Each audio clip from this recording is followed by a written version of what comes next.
تعلوب ابتدى يمشي على تعليمات الدكتور، طلع روشتة وبص فيها. النهارده ايه؟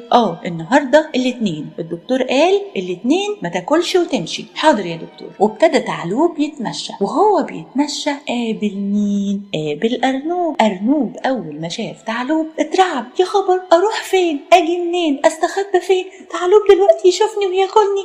ايه ده تعلوب ماشي في وشه، ده حتى ما بصش ليا. ايه اللي حصل؟ ارنوب يروح كده يجي كده، تعلوب مش راضي يبص له خالص. تعلوب بيتمشى، تعلوب بيسمع كلام الدكتور. اما ارنوب فاستحلى اللعبه وبقى عمال يتنطط قدام تعلوب. يقول ايه ده؟ هو تعلوب بقى ماله كده؟ بقى خيبه خالص كده ليه؟ شكله كده ما بقاش يعرف يمسكني، شكله كده ما بقاش شايفني. تعلوب ما بقاش يجري ورايا. الله، حلوه الحكايه. جري ارنوب على اصحابه الارانب. قربوا اسمعوا.